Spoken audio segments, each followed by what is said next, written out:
Bom dia. Excelentíssimo senhor presidente do Supremo Tribunal Federal, Ricardo Lewandowski. Excelentíssimo senhor presidente do Senado Federal, Renan Calheiros. Excelentíssimas senhoras senadoras e excelentíssimos senhores senadores. Cidadãs e cidadãos de meu amado Brasil. No dia 1º de janeiro de 2015, assumi meu segundo mandato à presidência da República Federativa do Brasil. Fui eleita por mais de 54 milhões de votos.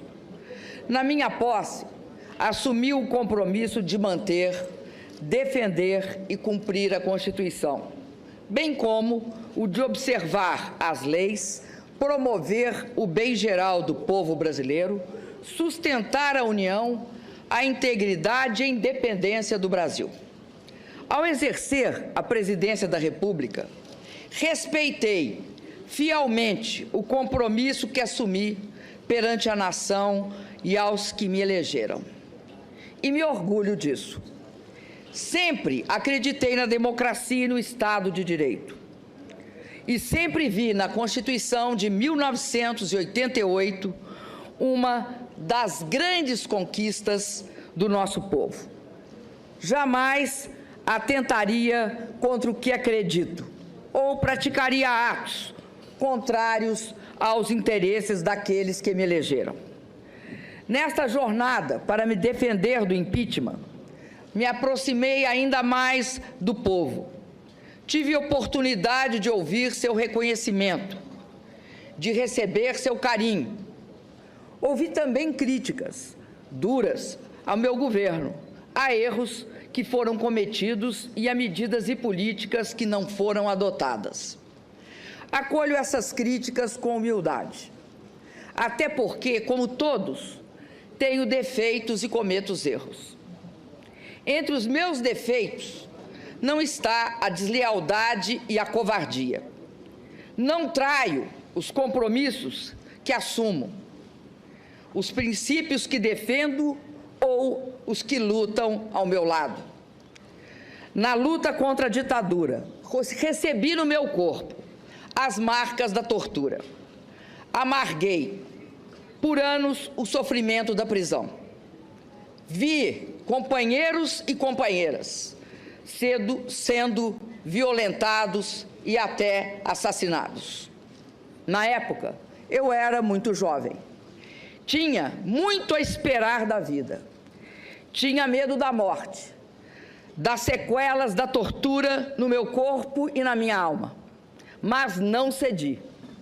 Resisti. Resisti à tempestade de terror que começava a me engolir, na escuridão dos tempos amargos em que o país vivia.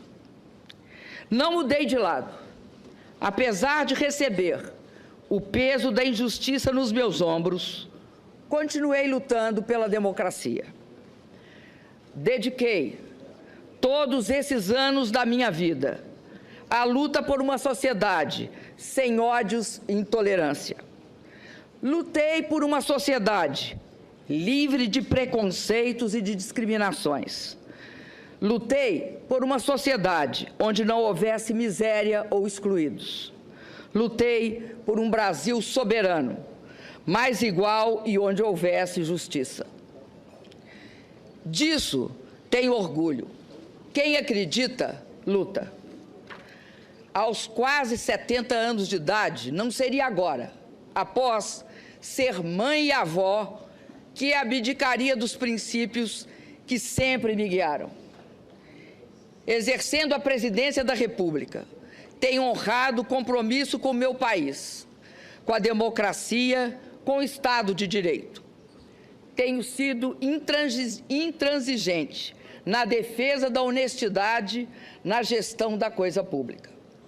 Por isso, diante das acusações que contra mim são dirigidas neste processo, não posso deixar de sentir na boca novamente o gosto áspero e amargo da injustiça e do arbítrio. E por isso, como no passado, resisto. Não esperem de mim o obsequioso silêncio dos covardes. No passado, com as armas e hoje com a retórica jurídica, pretendem novamente atentar contra a democracia e o Estado de Direito. Se alguns rasgam o seu passado e negociam as benesses do presente, que respondam perante a sua consciência e perante a história pelos atos que praticam. A mim, cabe lamentar pelo que foram e pelo que se tornaram. E resistir, resistir sempre, resistir para acordar as consciências ainda adormecidas, para que juntos finquemos o pé no terreno que está do lado certo da história, mesmo que o chão trema e ameace de novo nos engolir. Não luto pelo meu mandato, por vaidade ou por apego ao poder, como é próprio dos que não têm caráter, princípios ou utopias a conquistar. Luto pela democracia, pela verdade e pela justiça. Luto pelo povo do meu país, pelo seu bem-estar. Muitos hoje me perguntam, de onde vem a minha energia para prosseguir? Vem do que acredito. Posso olhar para trás e ver tudo o que fizemos, olhar para frente e ver tudo o que ainda precisamos e podemos fazer. O mais importante é que posso olhar para mim mesma e ver a face de alguém que, mesmo marcada pelo tempo, tem forças para defender suas ideias e seus direitos. Sei que em breve, e mais uma vez na vida, serei julgada. E é por ter a minha consciência absolutamente tranquila em relação ao que eu fiz no exercício da presidência da República, que venho pessoalmente à presença dos que me julgarão. Venho para olhar diretamente nos olhos de vossas excelências e dizer com a serenidade dos que nada têm a esconder que não cometi nenhum crime de responsabilidade. Não cometi os crimes dos quais sou acusada, injusta e arbitrariamente. Hoje, o Brasil, o mundo e a história nos observam e aguardam o desfecho desse processo de impeachment. No passado, da América Latina e do Brasil, sempre que interesses de setores da elite econômica e política foram feridos pelas urnas e não existiam razões jurídicas para uma destituição legítima, conspirações eram tramadas, resultando em golpes de Estado. O presidente Getúlio Vargas, que nos legou a CLT e a defesa do patrimônio nacional, sofreu uma implacável perseguição, a hedionda trama orquestrada pela chamada República do Galeão, que o levou ao suicídio. O presidente Juscelino Kubitschek, que construiu essa cidade, foi vítima de constantes e fracassadas tentativas de golpe, como ocorreu no episódio de Aragarças.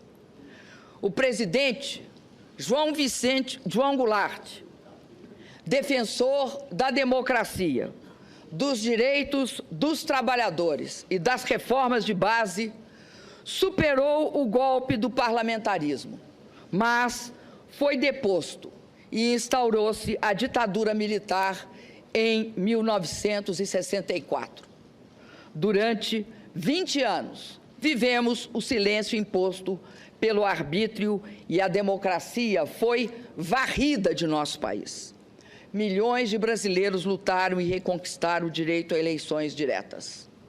Hoje, mais uma vez, ao serem contrariados e feridos nas urnas os interesses de setores da elite econômica e política, nos vemos diante do risco de uma ruptura democrática.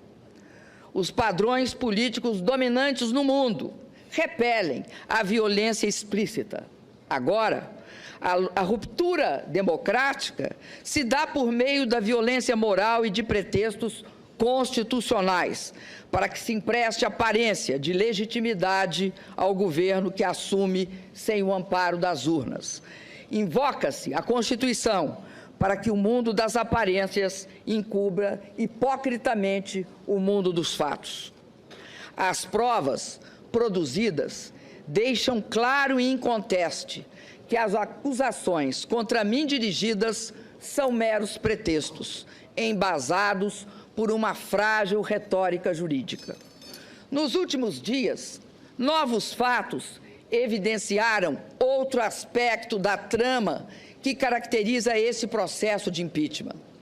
O autor da representação, junto ao Tribunal de Contas da União, que motivou as acusações discutidas nesse processo, foi reconhecido como suspeito pelo presidente do Supremo Tribunal Federal. Soube-se ainda, pelo depoimento do auditor responsável pelo parecer técnico, que ele havia ajudado a elaborar a própria representação que auditou. Fica claro a parcialidade, a trama na construção das teses por eles defendidas. São pretextos, apenas pretextos para derrubar, por meio de um processo de impeachment, sem crime de responsabilidade, um governo legítimo, escolhido em eleição direta, com a participação de 110 milhões de brasileiros e brasileiras. O governo de uma mulher que ousou ganhar 2 eleições presidenciais consecutivas. São pretextos para viabilizar um golpe na Constituição, um golpe que, se consumado, resultará na eleição indireta de um governo usurpador. A eleição indireta de um governo que, já na sua interinidade, não tem mulheres comandando seus ministérios, quando o povo nas urnas escolheu uma mulher para comandar o país. Um governo que dispensa os negros na sua composição ministerial e já revelou um profundo desprezo pelo programa escolhido e aprovado pelo povo em 2014. Fui eleita presidenta por 54 milhões e meio de votos, para cumprir um programa cuja síntese está gravada nas palavras: nenhum direito a menos. O que está em jogo no processo do impeachment não é apenas o meu mandato. O que está em jogo é o respeito às urnas, à vontade soberana do povo brasileiro e à Constituição. O que está em jogo são as conquistas dos últimos 13 anos, os ganhos da população, das pessoas mais pobres e da classe média, a proteção às crianças, os jovens chegando às universidades e às escolas técnicas, a valorização do salário mínimo, os médicos atendendo a população, a realização do sonho da casa própria. O que está em jogo é um investimento em obras para garantir a convivência com a seca no semiárido. É a conclusão do sonhado e esperado projeto de integração do São Francisco. O que está em jogo é também a grande descoberta do Brasil, o pré-sal. O que está em jogo é a inserção soberana de nosso país no cenário internacional, pautada pela ética e pela busca de interesses comuns. O que está em jogo é a autoestima dos brasileiros e brasileiras, que resistiram aos ataques dos pessimistas de plantão, à capacidade do país de realizar com sucesso a Copa do Mundo e as Olimpíadas e as Paralimpíadas.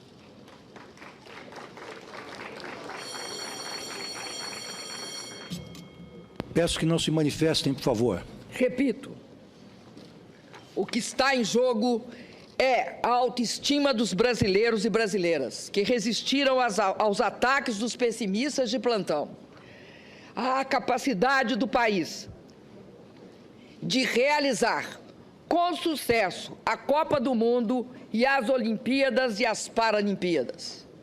O que está em jogo é a conquista da estabilidade que busca o equilíbrio fiscal, que busca o controle da inflação e não abre mão de programas sociais para a nossa população. O que está em jogo é o futuro do país, a oportunidade e a esperança de avançar sempre mais. Senhoras e senhores senadores, no presidencialismo previsto na Constituição, na nossa Constituição, não basta a eventual perda de maioria parlamentar para afastar um presidente. Há que se configurar crime de responsabilidade. E está claro que não houve tal crime.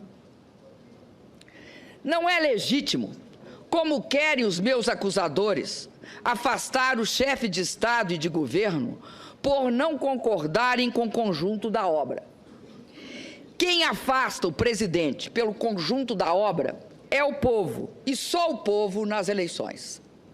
E nas eleições, o programa de governo vencedor não foi este agora instalado e desenhado pelo governo interino e defendido pelos meus acusadores.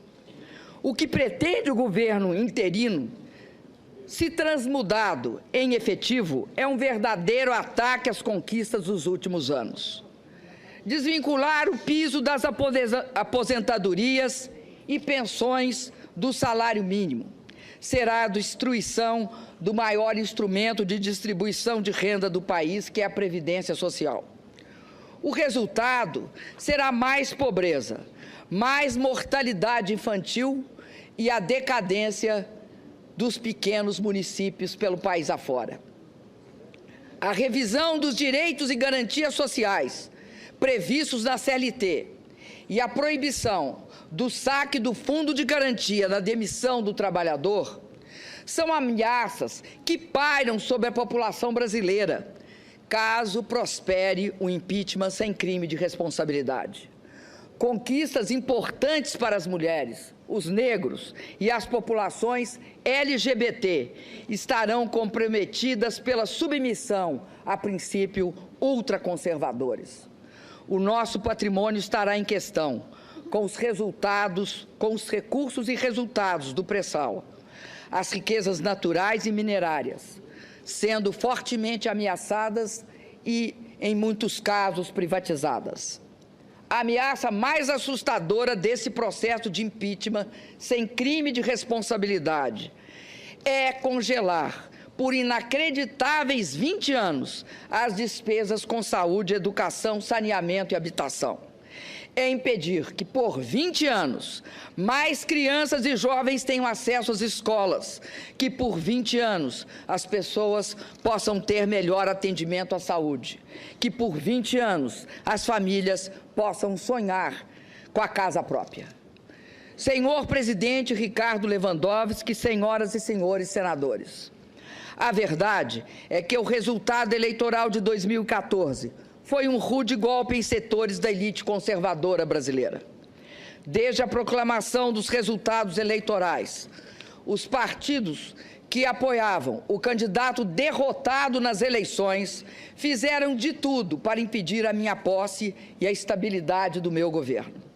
Disseram que as eleições haviam sido fraudadas, pediram auditoria nas urnas, impugnaram minhas contas eleitorais e, após a minha posse, buscaram de forma desmedida quaisquer fatos que pudessem justificar retoricamente um processo de impeachment.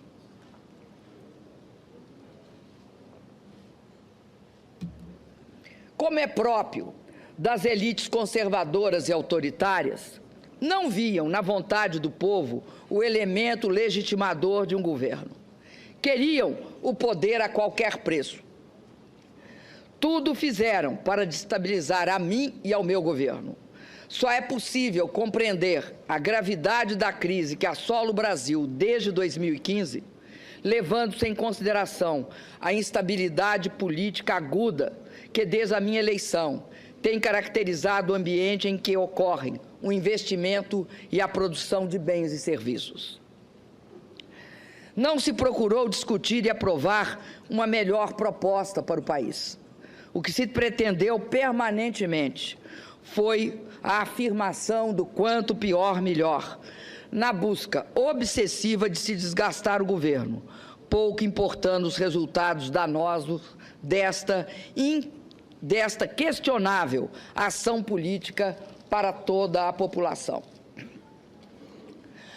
A possibilidade de impeachment tornou-se assunto central da pauta política e jornalística, apenas 2 meses após minha reeleição, apesar da evidente improcedência dos motivos para justificar esse movimento radical.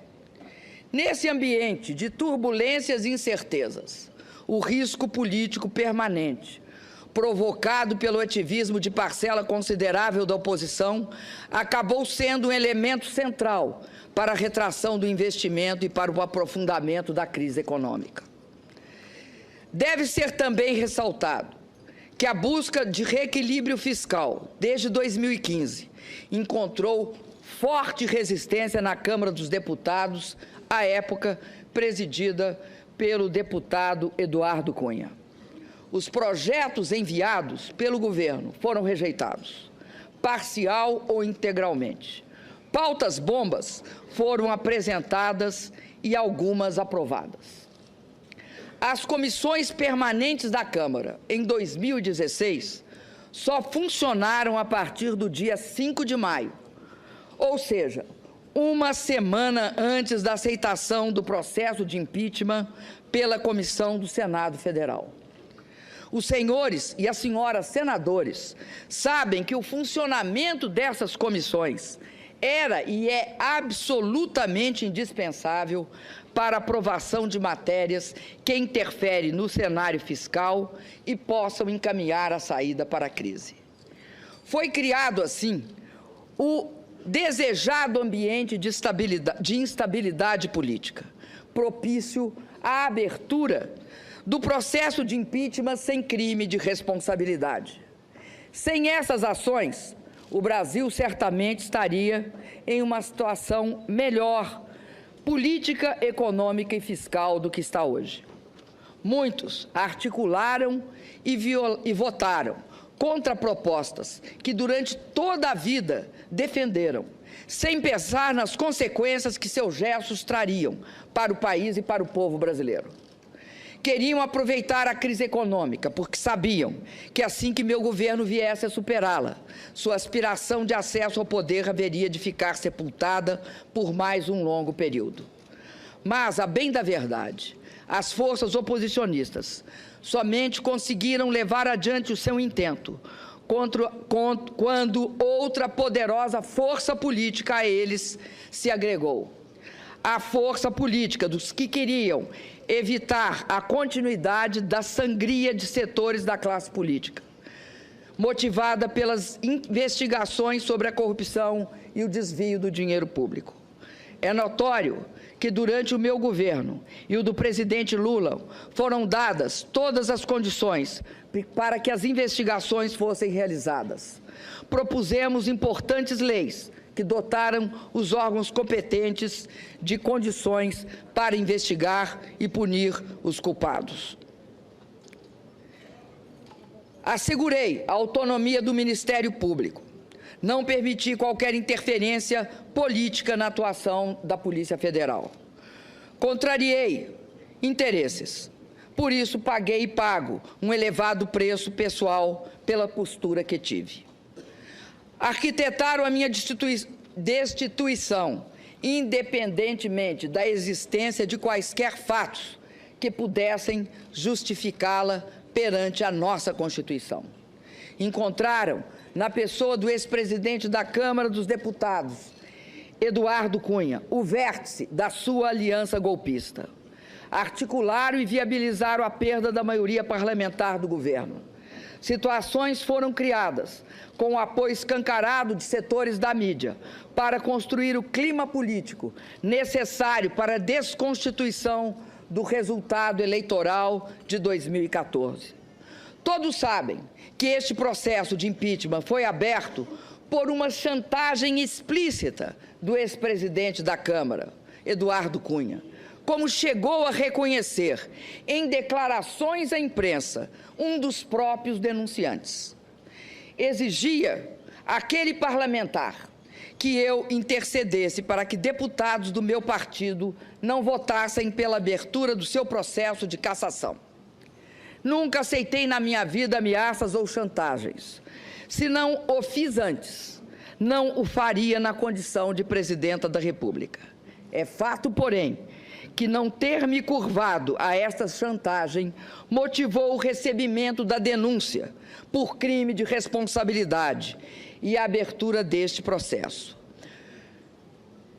Se eu tivesse me acompliciado com a improbidade e com o que há de pior na política brasileira, como muitos até hoje parecem não ter o menor pudor em fazê-lo, eu não correria o risco de ser condenada injustamente.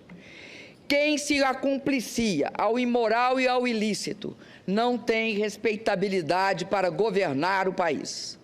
Quem age para poupar ou adiar o julgamento de uma pessoa que é acusada de enriquecer às custas do Estado brasileiro e do povo, que paga impostos, cedo ou tarde, acabará pagando perante a sociedade e a história o preço de seu descompromisso com a ética.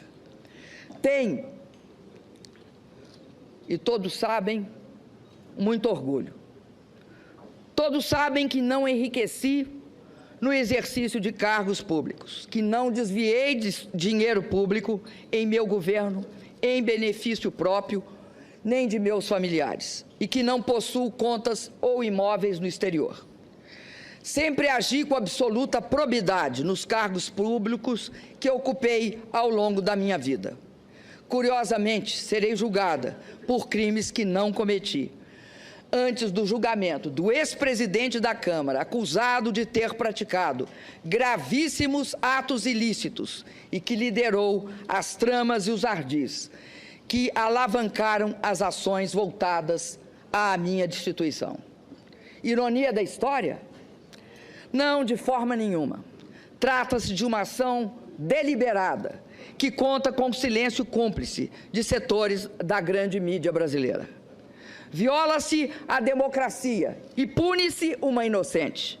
Este é o pano de fundo que marca o julgamento que será realizado pela vontade dos que lançam contra mim pretextos acusatórios infundados. Estamos a um passo da consumação de uma grave ruptura institucional. Estamos a um passo da concretização de um verdadeiro golpe de Estado. Senhoras e senhores senadores, vamos aos autos deste processo. Do que sou acusada? Quais foram os atentados à Constituição que cometi? Quais foram os crimes hediondos que pratiquei?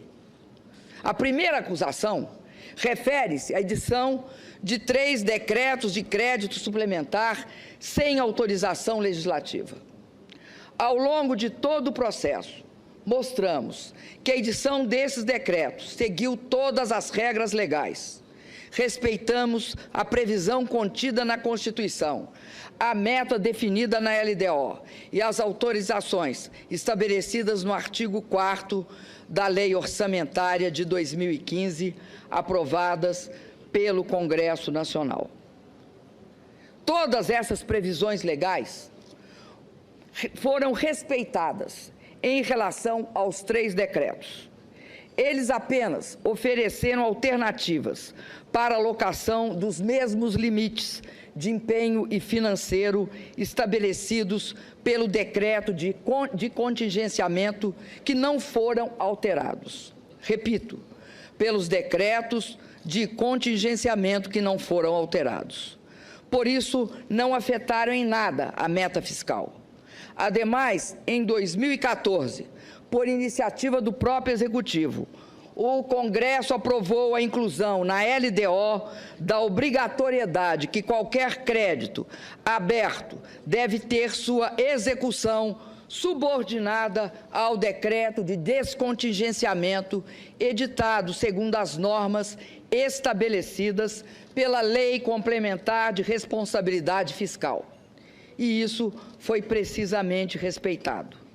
Não sei se por incompreensão ou por estratégia, as acusações feitas nesse processo buscam atribuir a esses decretos nossos problemas fiscais. Ignoram ou escondem que os resultados fiscais negativos são consequência da desaceleração econômica e não a sua causa. Escondem que, em 2015, com o agravamento da crise, tivemos uma expressiva queda de receita ao longo de todo o ano. Foram 180 bilhões a menos que o previsto na lei orçamentária. Fazem questão de ignorar que realizamos, em 2015, o maior contingenciamento de nossa história. Cobram que, quando enviei ao Congresso, em julho de 2015, o pedido de autorização para reduzir a meta fiscal, deveria ter imediatamente realizado um novo contingenciamento. Não o fiz porque segui o procedimento, que não foi questionado pelo Tribunal de Contas da União ou pelo Congresso Nacional na análise das contas de 2009. Além disso, a responsabilidade com a população justifica também nossa decisão. Se aplicássemos em julho o contingenciamento proposto pelos nossos acusadores, cortaríamos 96% do total de recursos disponíveis para a despesa da União. Isto representa um corte radical em todas as dotações orçamentárias dos órgãos federais. Ministérios seriam paralisados, universidades fechariam suas portas, o Mais Médico seria interrompido, a compra de medicamentos seria prejudicada, as agências reguladoras deixariam de funcionar. Na verdade, o ano de 2015 teria, para todos os efeitos fiscais, acabado em julho. Volto a dizer, ao editar esses decretos de crédito suplementar, agi em conformidade plena com a legislação vigente. Em nenhum desses atos, o Congresso Nacional foi desrespeitado. Aliás, este foi o comportamento que adotei em meus 2 mandatos. Somente depois que assinei esses decretos é que o Tribunal de Contas da União mudou a posição que sempre teve a respeito da matéria. É importante que a população brasileira seja esclarecida sobre este ponto. Os decretos foram editados em julho e agosto de 2015 e somente em outubro de 2015 o plenário do Tribunal de Contas da União aprovou a nova interpretação. O Tribunal de Contas da União recomendou a aprovação das contas de todos os presidentes que editarem idênticos decretos, atos iguais ao que eu editei. Nunca levantaram qualquer problema técnico ou apresentaram interpretação que passaram a ter depois que assinei estes atos. Querem me condenar por ter assinado decretos que atendiam às demandas da população, às demandas de diversos órgãos, inclusive do próprio Poder Judiciário, com base no mesmo procedimento adotado desde a entrada em vigor da Lei de Responsabilidade Fiscal em 2001?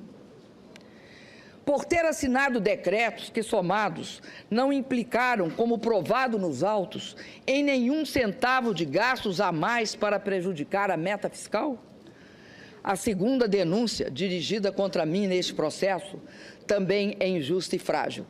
Afirma-se que o alegado atraso nos pagamentos das subvenções econômicas devidas ao Banco do Brasil no âmbito da execução do Programa de Crédito Rural, Plano Safra, para agricultura comercial e para agricultura familiar equivale a uma operação de crédito, o que estaria vedado pela Lei de Responsabilidade Fiscal.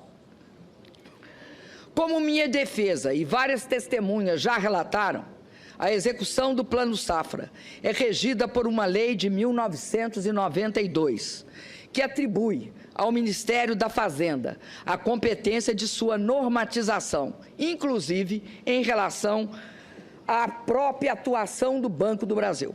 A Presidenta da República não pratica nenhum ato em relação à execução do Plano Safra.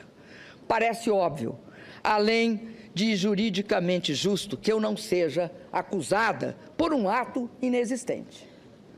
A controvérsia quanto à existência de operações de crédito surgiu novamente de uma interpretação do TCU, cuja decisão definitiva foi emitida em dezembro de 2015. Novamente, é uma tentativa de dizer que cometi um crime antes da definição da tese de que haveria um crime. Uma tese que nunca havia surgido antes e que, como todas as senhoras e senhores senadores souberam em dias recentes, foi urdida especialmente para esta ocasião. Lembro ainda a decisão recente do Ministério Público Federal, que arquivou um inquérito exatamente sobre essa questão. Afirmou não caber falar em ofensa à lei de responsabilidade fiscal, porque eventuais atrasos de pagamento em contratos de prestação de serviço entre a União e instituições financeiras públicas não são operações de crédito. Insisto, senhoras senadoras e senhores senadores, não sou eu, nem tampouco minha defesa, que fazemos estas alegações. É o Ministério Público Federal que se recusou a dar sequência ao processo pela inexistência de crime. Sobre a mudança de interpretação do TCU, lembro que ainda antes da decisão final, agi de forma preventiva. Solicitei ao Congresso autorização para pagamento dos passivos e defini em decreto prazos de pagamento para as subvenções devidas. Em dezembro de 2015, após a decisão definitiva do TCU e com autorização do Congresso, saldamos todos os débitos existentes. Não é possível que não se veja aqui também o arbítrio desse processo e a injustiça também desta acusação. Esse processo de impeachment não está praticando a justiça. Eu não atentei em nada, em absolutamente nada, contra qualquer dos dispositivos da Constituição que, como presidenta, jurei cumprir. Não pratiquei ato ilícito. Está provado que não agi dolosamente em nada. Os atos praticados estavam inteiramente voltados ao interesse da sociedade. Nenhuma lesão trouxeram ao erário ou ao patrimônio público. Volto a afirmar, como fez a minha defesa durante todo o tempo, que este processo está marcado, do início ao fim, por um clamoroso desvio de poder. É isso que explica a absoluta fragilidade das acusações que contra mim são dirigidas. Tem-se afirmado que esse processo de impeachment seria legítimo, porque os ritos e os prazos teriam sido respeitados. No entanto, para que seja feita justiça e a democracia se imponha, a forma só não basta. É necessário que o conteúdo de uma sentença também seja justo. E, no caso, jamais haverá justiça na minha condenação. Ouso dizer que, em vários momentos, esse processo se desviou clamorosamente daquilo que a Constituição e os juristas denominam o devido processo legal. Não há respeito ao devido processo legal quando a opinião condenatória de grande parte dos julgadores é divulgada e registrada pela grande imprensa antes do exercício final do direito de defesa. Não há respeito ao devido processo legal quando os julgadores afirmam que a condenação não passa de uma questão de tempo, porque votarão contra mim de qualquer jeito. Nesse caso, o direito de defesa será exercido apenas formalmente, mas não será apreciado substantivamente nos seus argumentos e nas suas provas. A forma existirá apenas para dar aparência de legitimidade ao que é ilegítimo por essência. Senhoras e senhores senadores, nesses meses, me perguntaram inúmeras vezes por que eu não renunciava, para encurtar este capítulo tão difícil da minha vida. Jamais o faria, porque tenho compromisso inarredável com o Estado democrático de direito. Jamais o faria porque nunca renuncio à luta. Confesso a vossas excelências, no entanto, que a traição, as agressões verbais e a violência do preconceito me assombraram. E, em alguns momentos, muito me magoaram. Mas foram sempre superadas, em muito, pela solidariedade, pelo apoio e pela disposição de luta de milhões de brasileiras e brasileiros pelo país afora. Por meio de manifestações de rua, reuniões, seminários, livros, shows, mobilizações na internet, nosso povo esbanjou criatividade e disposição para a luta contra o golpe. As mulheres brasileiras têm sido, neste período, um esteio fundamental para minha resistência.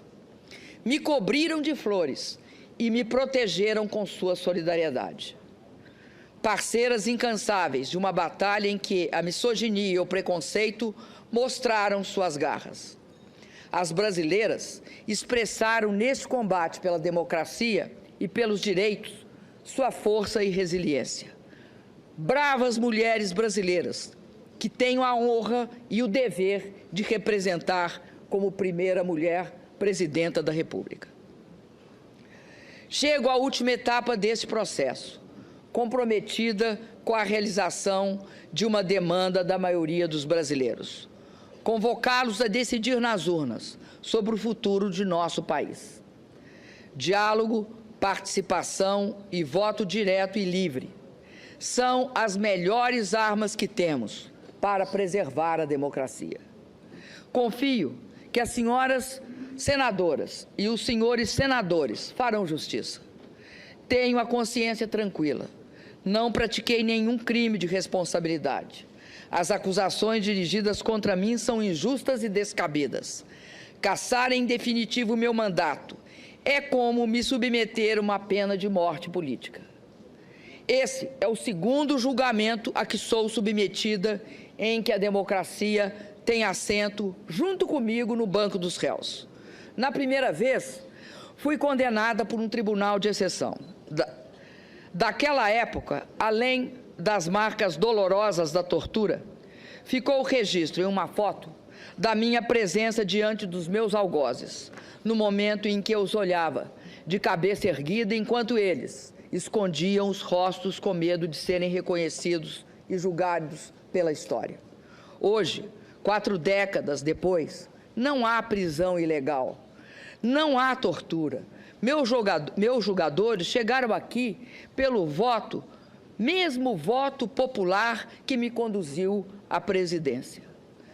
Tenho por todos, por isso, o maior respeito, mas continuo de cabeça erguida, olhando nos olhos dos meus julgadores. Apesar das diferenças, das grandes diferenças, sofro de novo com o sentimento de injustiça e o receio de que, mais uma vez, a democracia seja condenada junto comigo.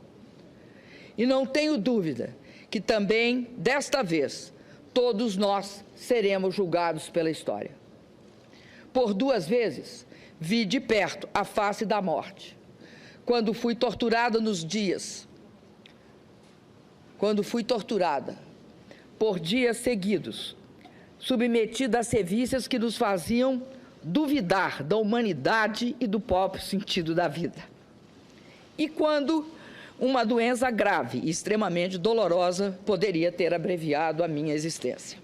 Hoje, eu só temo a morte da democracia, pela qual muitos de nós, aqui neste plenário, lutamos com o melhor dos nossos esforços.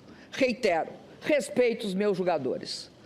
Não nutro rancor por aqueles que votarão pela minha destituição. Respeito e tenho muito apreço por aqueles que têm lutado bravamente pela minha absolvição, aos quais serei eternamente grata. Neste momento, quero me dirigir aos senadores, que mesmo sendo de oposição a mim e ao meu governo, estão indecisos.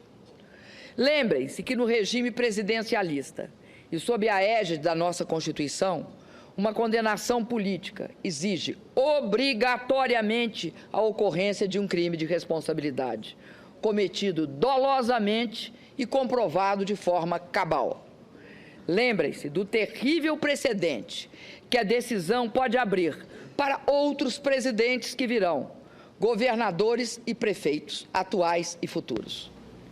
Condenar sem provas substantivas, condenar um inocente. É esse o precedente. Faço um apelo final a todos os senadores.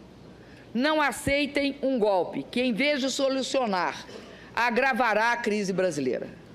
Peço que façam justiça a uma presidente honesta, que jamais cometeu qualquer ato ilegal na vida pessoal ou nas funções públicas que exerceu. Votem sem ressentimento. O que cada senador sente por mim e o que nós sentimos uns pelos outros importa menos, neste momento, do que aquilo que todos nós sentimos pelo país e pelo povo brasileiro.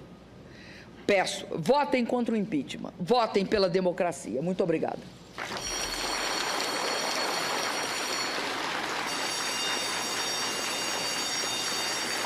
Silêncio, por favor.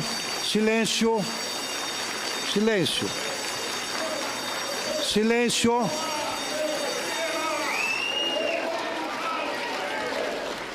Silêncio.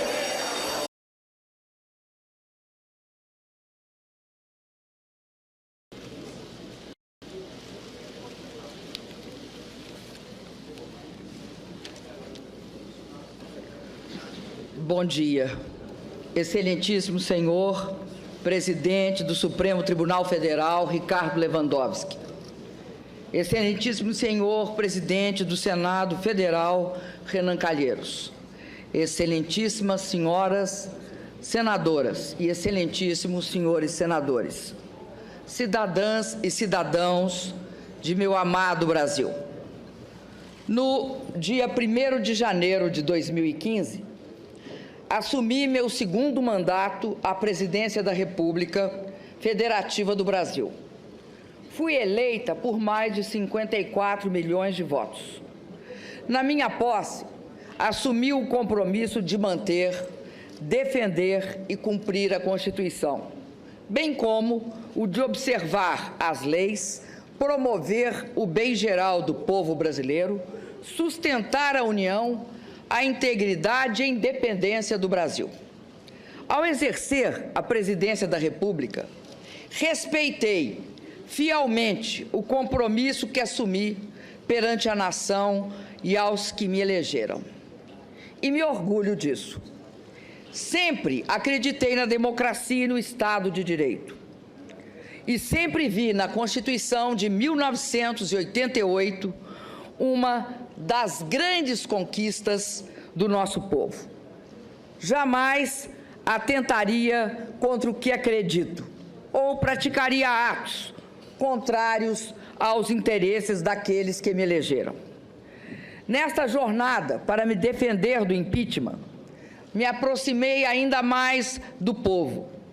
Tive oportunidade de ouvir seu reconhecimento, de receber seu carinho.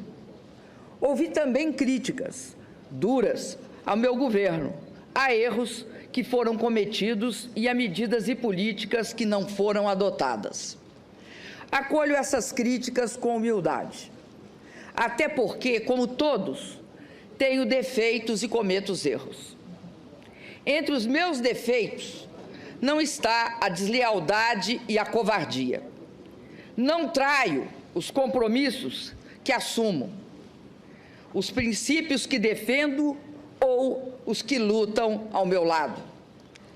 Na luta contra a ditadura, recebi no meu corpo as marcas da tortura. Amarguei por anos o sofrimento da prisão. Vi companheiros e companheiras sendo violentados e até assassinados. Na época, eu era muito jovem. Tinha muito a esperar da vida. Tinha medo da morte, das sequelas da tortura no meu corpo e na minha alma. Mas não cedi. Resisti. Resisti à tempestade de terror que começava a me engolir, na escuridão dos tempos amargos em que o país vivia. Não mudei de lado. Apesar de receber o peso da injustiça nos meus ombros, continuei lutando pela democracia. Dediquei todos esses anos da minha vida a luta por uma sociedade sem ódios e intolerância. Lutei por uma sociedade livre de preconceitos e de discriminações. Lutei por uma sociedade onde não houvesse miséria ou excluídos. Lutei por um Brasil soberano, mais igual e onde houvesse justiça. Disso tenho orgulho. Quem acredita, luta. Aos quase 70 anos de idade, não seria agora, após ser mãe e avó, que abdicaria dos princípios que sempre me guiaram. Exercendo a presidência da República, tenho honrado o compromisso com o meu país, com a democracia, com o Estado de Direito. Tenho sido intransigente na defesa da honestidade na gestão da coisa pública. Por isso, diante das acusações que contra mim são dirigidas neste processo, não posso deixar de sentir na boca novamente o gosto áspero e amargo da injustiça e do arbítrio. E por isso, como no passado, resisto. Não esperem de mim o obsequioso silêncio dos covardes. No passado, com as armas e hoje com a retórica jurídica, pretendem novamente atentar contra a democracia e o Estado de Direito. Se alguns rasgam o seu passado e negociam as benesses do presente, que respondam perante a sua consciência e perante a história pelos atos que praticam. A mim, cabe lamentar pelo que foram e pelo que se tornaram. E resistir, resistir sempre. Resistir para acordar as consciências ainda adormecidas, para que juntos finquemos o pé no terreno que está do lado certo da história, mesmo que o chão trema e ameace de novo nos engolir. Não luto pelo meu mandato, por vaidade ou por apego ao poder, como é próprio dos que não têm caráter, princípios ou utopias a conquistar. Luto pela democracia, pela verdade e pela justiça. Luto pelo povo do meu país, pelo seu bem-estar. Muitos hoje me perguntam, de onde vem a minha energia para prosseguir? Vem do que acredito. Posso olhar para trás e ver tudo o que fizemos, olhar para frente e ver tudo o que ainda precisamos e podemos fazer. O mais importante é que posso olhar para mim mesma e ver a face de alguém que, mesmo marcada pelo tempo, tem forças para defender suas ideias e seus direitos. Sei que em breve, e mais uma vez na vida, serei julgada. E é por ter a minha consciência absolutamente tranquila em relação ao que eu fiz no exercício da presidência da República, que venho pessoalmente à presença dos que me julgarão. Venho para olhar diretamente nos olhos de vossas excelências e dizer com a serenidade dos que nada têm a esconder que não cometi nenhum crime de responsabilidade. Não cometi os crimes dos quais sou acusada, injusta e arbitrariamente. Hoje, o Brasil, o mundo e a história nos observam e aguardam o desfecho desse processo de impeachment. No passado, da América Latina e do Brasil, sempre que interesses de setores da elite econômica e política foram feridos, os deputados Eduardo Cunha, o vértice da sua aliança golpista, articularam e viabilizaram a perda da maioria parlamentar do governo. Situações foram criadas com o apoio escancarado de setores da mídia para construir o clima político necessário para a desconstituição do resultado eleitoral de 2014. Todos sabem que este processo de impeachment foi aberto por uma chantagem explícita do ex-presidente da Câmara, Eduardo Cunha, como chegou a reconhecer em declarações à imprensa um dos próprios denunciantes.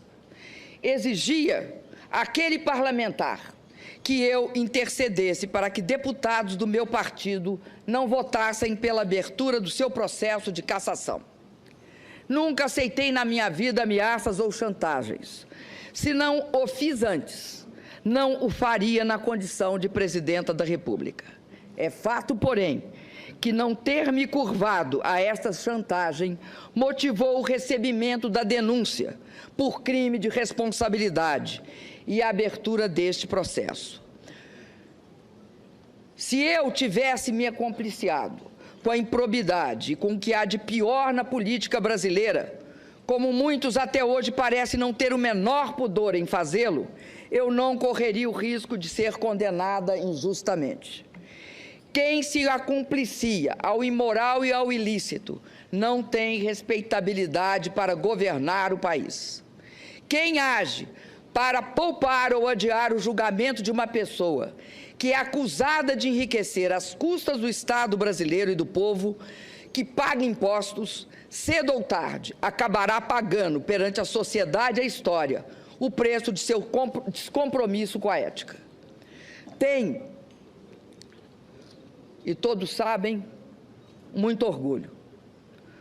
Todos sabem que não enriqueci no exercício de cargos públicos, que não desviei de dinheiro público em meu governo, em benefício próprio, nem de meus familiares, e que não possuo contas ou imóveis no exterior. Sempre agi com absoluta probidade nos cargos públicos que ocupei ao longo da minha vida. Curiosamente, serei julgada por crimes que não cometi. Antes do julgamento do ex-presidente da Câmara, acusado de ter praticado gravíssimos atos ilícitos e que liderou as tramas e os ardis que alavancaram as ações voltadas à minha destituição. Ironia da história? Não, de forma nenhuma. Trata-se de uma ação deliberada que conta com o silêncio cúmplice de setores da grande mídia brasileira. Viola-se a democracia e pune-se uma inocente. Este é o pano de fundo que marca o julgamento que será realizado pela vontade dos que lançam contra mim pretextos acusatórios infundados. Estamos a um passo da consumação de uma grave ruptura institucional. Estamos a um passo da concretização de um verdadeiro golpe de Estado. Senhoras e senhores senadores, vamos aos autos deste processo. Do que sou acusada? Quais foram os atentados à Constituição que cometi? Quais foram os crimes hediondos que pratiquei? A primeira acusação refere-se à edição de 3 decretos de crédito suplementar sem autorização legislativa. Ao longo de todo o processo, mostramos que a edição desses decretos seguiu todas as regras legais. Respeitamos a previsão contida na Constituição, a meta definida na LDO e as autorizações estabelecidas no artigo 4º da Lei Orçamentária de 2015, aprovadas pelo Congresso Nacional. Todas essas previsões legais foram respeitadas em relação aos 3 decretos. Eles apenas ofereceram alternativas para a alocação dos mesmos limites de empenho e financeiro estabelecidos pelo decreto de contingenciamento, que não foram alterados. Repito, pelos decretos de contingenciamento que não foram alterados.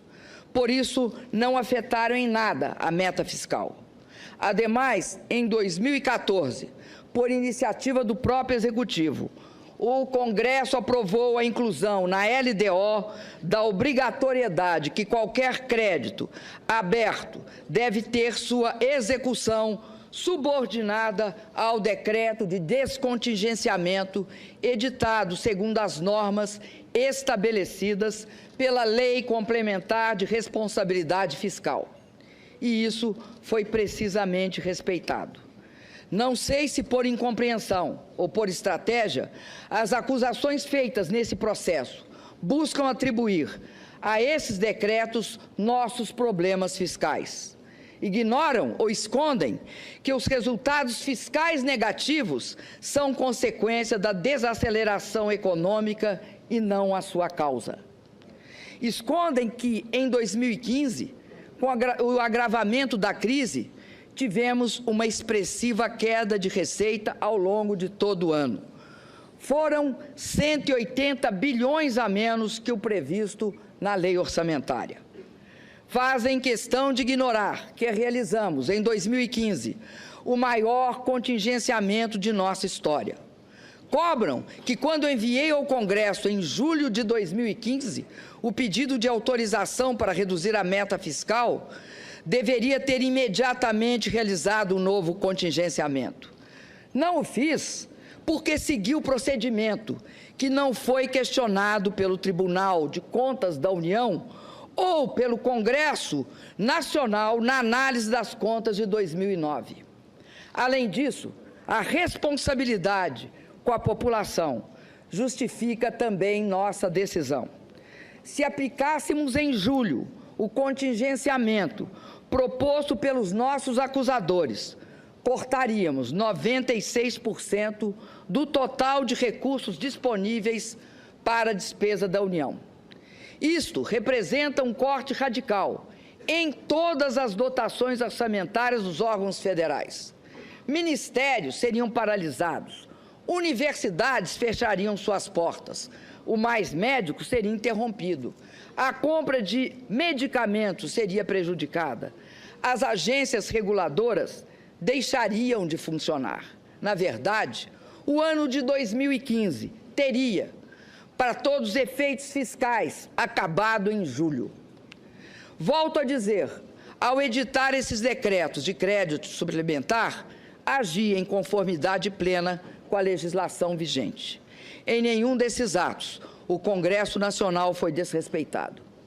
Aliás, este foi o comportamento que adotei em meus 2 mandatos. Somente depois que assinei esses decretos é que o Tribunal de Contas da União mudou-os pelas urnas e não existiam razões jurídicas para uma destituição legítima. Conspirações eram tramadas, resultando em golpes de Estado.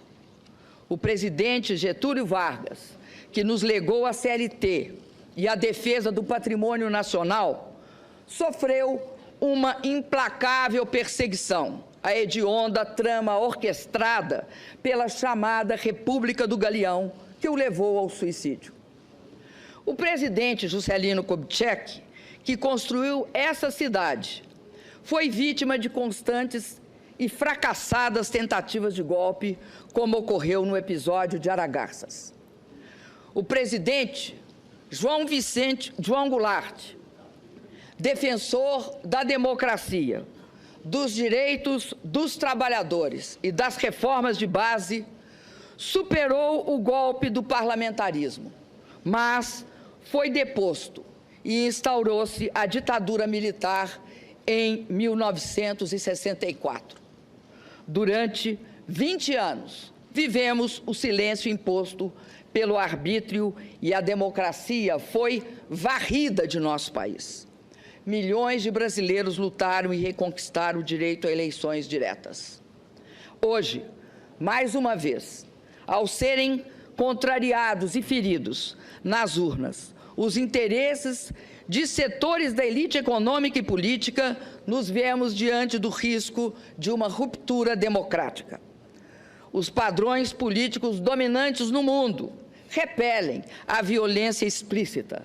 Agora, a ruptura democrática se dá por meio da violência moral e de pretextos constitucionais, para que se empreste aparência de legitimidade ao governo que assume sem o amparo das urnas.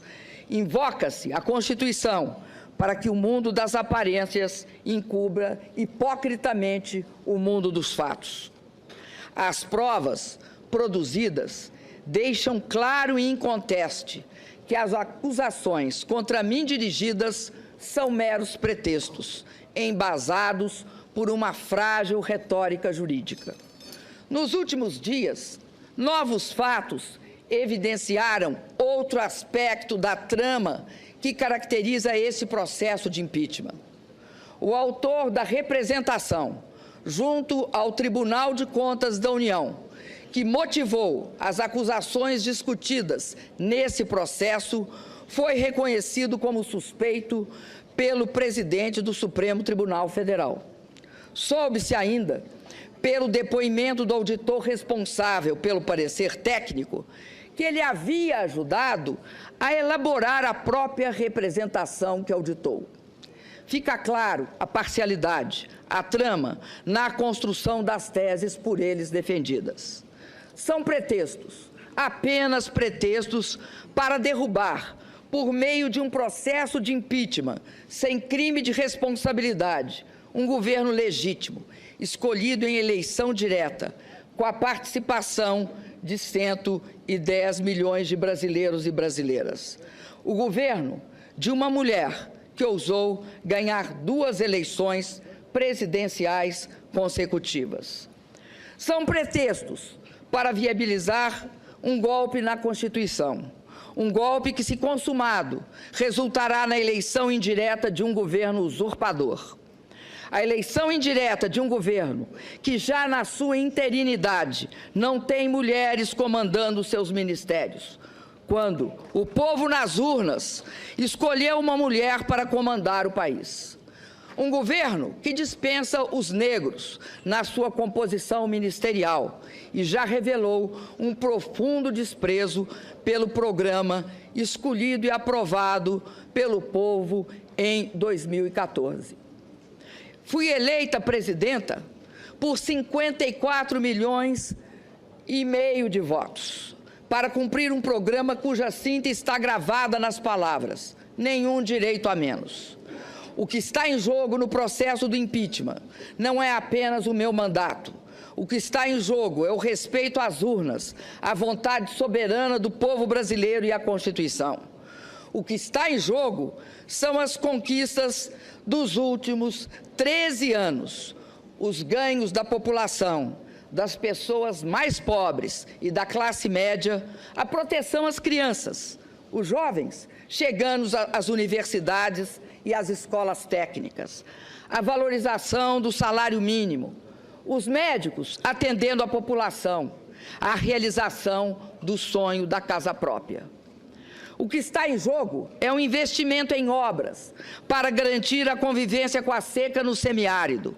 É a conclusão do sonhado e esperado projeto de integração do São Francisco.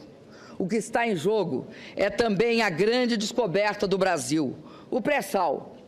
O que está em jogo é a inserção soberana de nosso país no cenário internacional, pautada pela ética e pela busca de interesses comuns.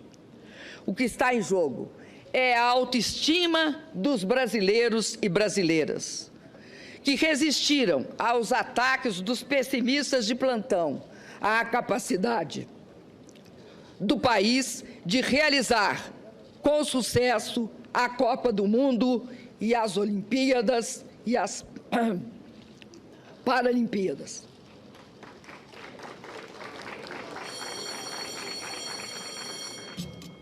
Peço que não se manifestem, por favor. Repito, o que está em jogo é a autoestima dos brasileiros e brasileiras, que resistiram aos ataques dos pessimistas de plantão, a capacidade do país de realizar com sucesso a Copa do Mundo e as Olimpíadas e as Paralimpíadas. O que está em jogo é a conquista da estabilidade que busca o equilíbrio fiscal, que busca o controle da inflação e não abre mão de programas sociais para a nossa população. O que está em jogo é o futuro do país, a oportunidade e a esperança de avançar sempre mais. Senhoras e senhores senadores, no presidencialismo previsto na Constituição, na nossa Constituição, não basta a eventual perda de maioria parlamentar para afastar um presidente. Há que se configurar crime de responsabilidade e está claro que não houve tal crime. Não é legítimo, como querem os meus acusadores, afastar o chefe de Estado e de governo por não concordarem com o conjunto da obra.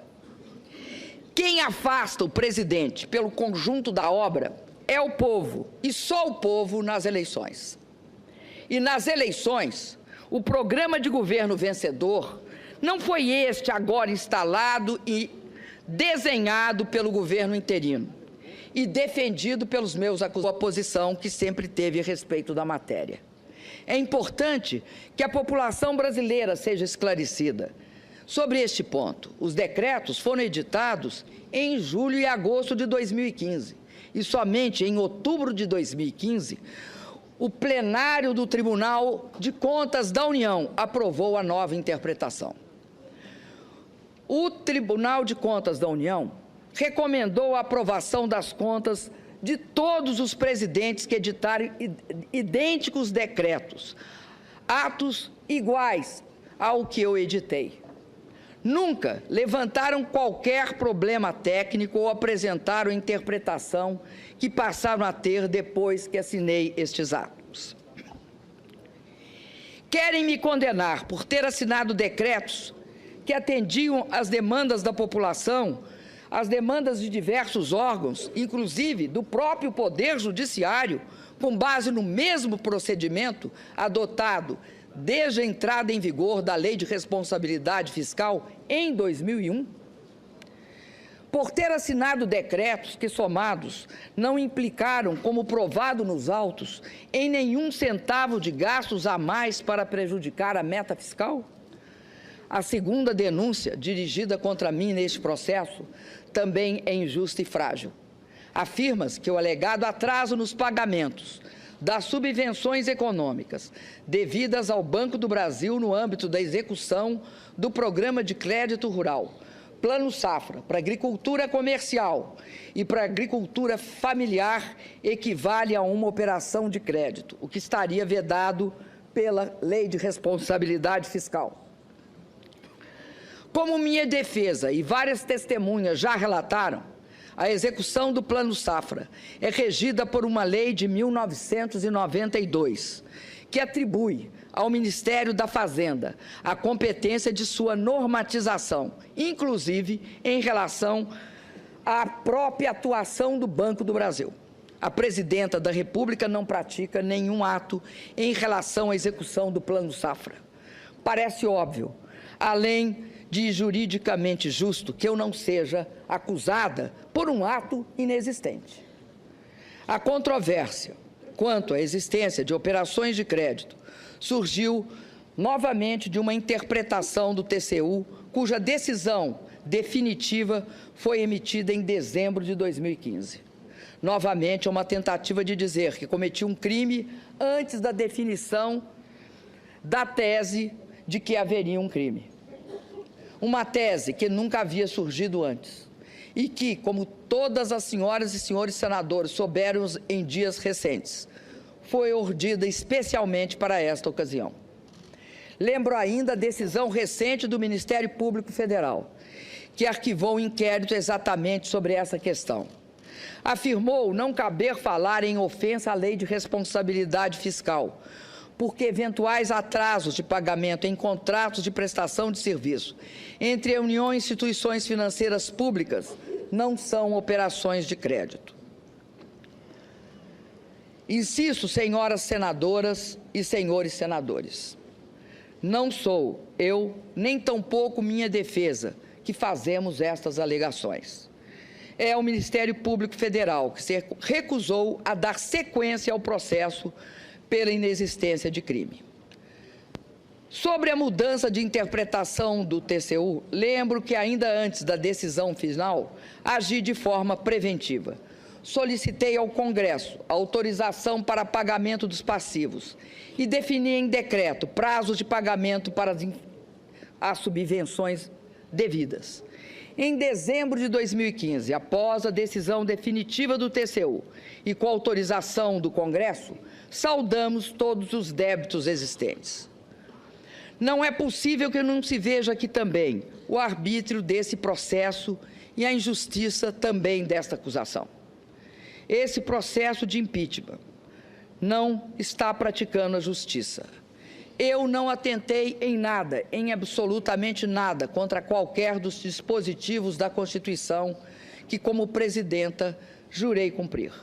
Não pratiquei ato ilícito. Está provado que não agi dolosamente em nada. Os atos praticados estavam inteiramente voltados ao interesse da sociedade.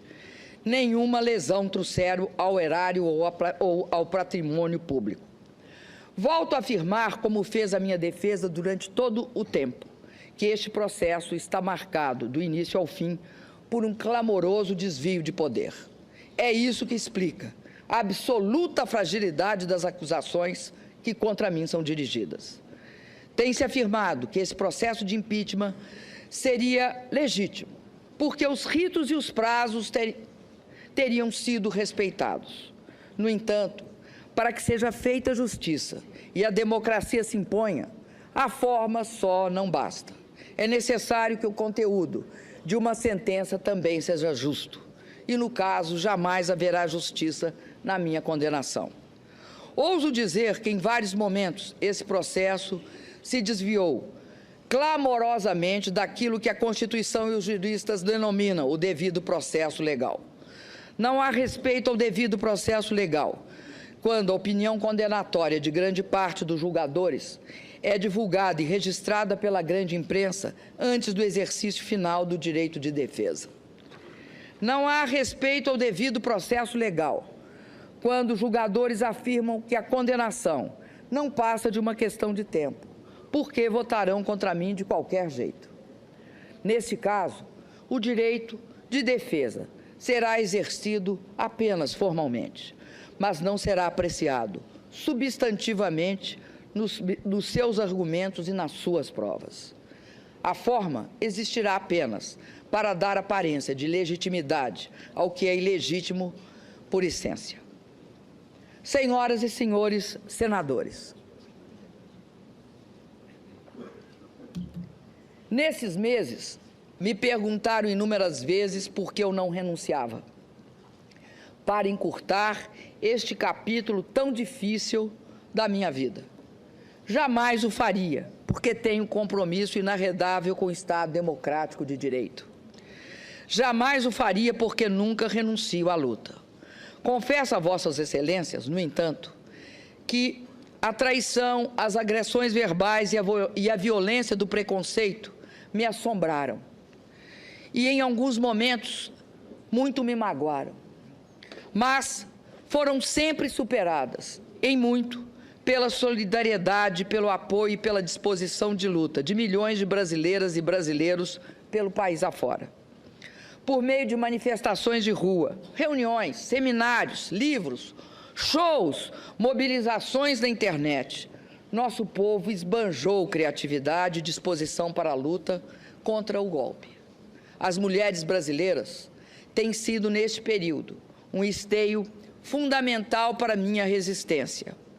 Me cobriram de flores e me protegeram com sua solidariedade. Parlamentares, o que pretende o governo interino, se transmudado em efetivo, é um verdadeiro ataque às conquistas dos últimos anos. Desvincular o piso das aposentadorias e pensões do salário mínimo será a destruição do maior instrumento de distribuição de renda do país, que é a Previdência Social. O resultado será mais pobreza, mais mortalidade infantil e a decadência dos pequenos municípios pelo país afora. A revisão dos direitos e garantias sociais previstos na CLT e a proibição do saque do fundo de garantia na demissão do trabalhador são ameaças que pairam sobre a população brasileira, caso prospere o impeachment sem crime de responsabilidade. Conquistas importantes para as mulheres, os negros e as populações LGBT estarão comprometidas pela submissão a princípios ultraconservadores. O nosso patrimônio estará em questão, com os recursos e resultados do pré-sal, as riquezas naturais e minerárias, sendo fortemente ameaçadas e, em muitos casos, privatizadas. A ameaça mais assustadora desse processo de impeachment sem crime de responsabilidade é congelar, por inacreditáveis 20 anos, as despesas com saúde, educação, saneamento e habitação. É impedir que, por 20 anos, mais crianças e jovens tenham acesso às escolas, que, por 20 anos, as pessoas possam ter melhor atendimento à saúde, que, por 20 anos, as famílias possam sonhar com a casa própria. Senhor presidente Ricardo Lewandowski, senhoras e senhores senadores, a verdade é que o resultado eleitoral de 2014 foi um rude golpe em setores da elite conservadora brasileira. Desde a proclamação dos resultados eleitorais, os partidos que apoiavam o candidato derrotado nas eleições fizeram de tudo para impedir a minha posse e a estabilidade do meu governo. Disseram que as eleições haviam sido fraudadas, pediram auditoria nas urnas, impugnaram minhas contas eleitorais e, após a minha posse, buscaram de forma desmedida quaisquer fatos que pudessem justificar retoricamente um processo de impeachment.